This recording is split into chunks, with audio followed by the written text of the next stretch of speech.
Hello, my wonderful viewers, and welcome back to the Auditor's Book Corner. I know it's been a while since I've updated on this channel. I really haven't intended to be away for so long, but making audiobooks is hard, and I've also had concerns with, copyright stuff, so that's been an issue. But today I have two short stories I would like to share with you. This video is likely only going to be a few minutes long, just they are very short stories that I've actually written. So I've experimented with creative writing for quite a bit of my life. However, most of my projects with it were pretty much instantly scrapped by me or not very good. So this will be my first time actively putting out my work into the public. So today we have two short stories that I have written that I would like to share. So without any further ado, let's hop straight into the first one. This is called The Beginning. Before everything, there was nothing. When asked to think of a void, most people imagine an infinite expanse of white or a place so dark that not even a million stars could penetrate its depths. In the void before everything, there was truly naught. No white, no black, not even infinity existed yet. It was without shape or time, without colour or size. But even nothing has to be something, as the concepts of nothing are something. That something was the two first ones. They had no names, nor shapes, or being. All that was yet to come. But they were there. Beings of nothing that had to be something, indescribable in nature. They didn't exist. They were not something. They were nothing. It just happens that nothing is something, even in a place of pure non-existence. Time didn't move forward because there was no time. Yet everything is inevitable. And so came the nothing where the first ones thought of something. It wasn't a coherent thought made of words or sounds. It was simply a thought. And so everything happened. In the first second of everything, for time was now a thing, it was very bright. Light had manifested, and in many ways so had everything else. And from this came three new somethings. Life made from the birth of everything, death made from the end of nothing, and chaos made from the discord of sudden everything. For a single fraction of a second there was peace. The new beings made not of flesh or of particles but the concepts that they represented. In many ways nothing more than an idea, surrounding the small shape of light that was everything. Then all that ever was and ever will be exploded, an infinite amount of everything spreading out across nothing and making it something. Until, inevitably, in the everything, the particles began to collide. They say chaos was the one to notice it happen.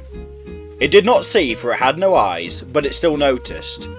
Another explosion, not as large or creative as the one that had just happened, but still an explosion, the first of its kind. This detonation created a new form of everything, a different type of existence expanding infinitely into the everything.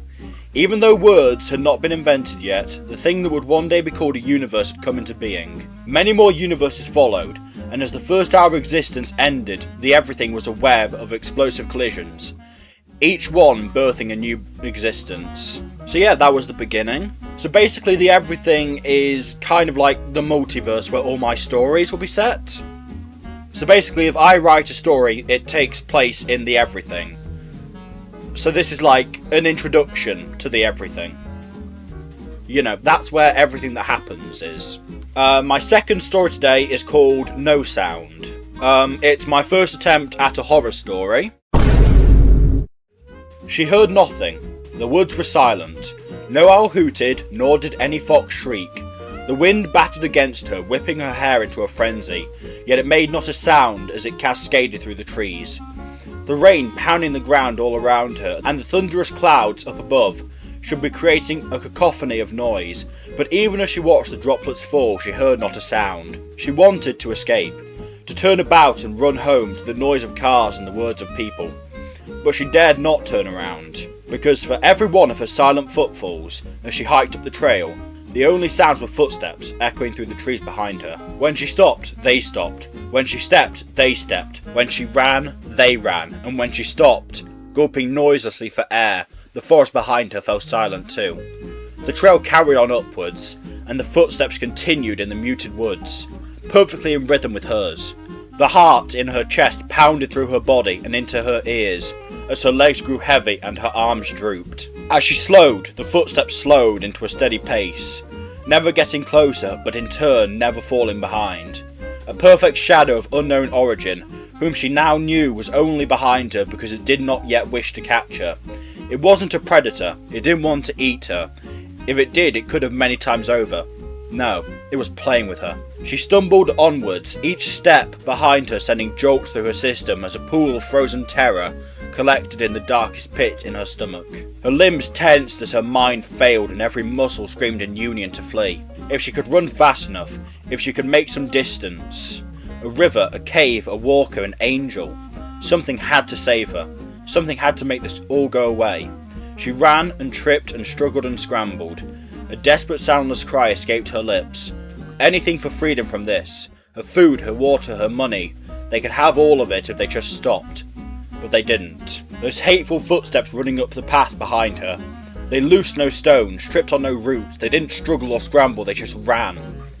The pool of panic spilled up, and as it spread through her blood, it turned hot, spreading into her legs and arms as she once again fell to the ground, her hands grabbing handfuls of rocks and mud, hurling them over her shoulder.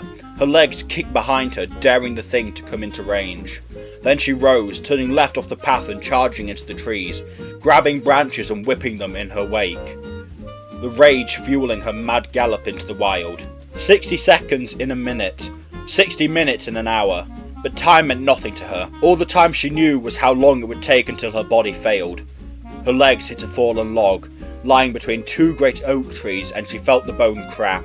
She fell, slamming into the muddy ground, the smell of earth filling her nostrils as she lay motionless. The adrenaline that had fueled her was gone. Her limbs shook, but try as she might, she could not convince them to move. The chase was over, the line had ended, and for once the footsteps to her back didn't stop. So yeah, those were the two first stories that I've written. And yeah, I've really enjoyed writing these. I'm definitely interested to see what happens next. I know they're not perfect and they need improvements, but to be honest, that's what writing is all about, getting better at writing. So yeah, I've really enjoyed writing these, and I hope you enjoy them. So, thank you, my wonderful viewers, for tuning in to the Auditor's Book Corner. It has been wonderful having you, and we will see you all in the next video. Goodbye, and good night.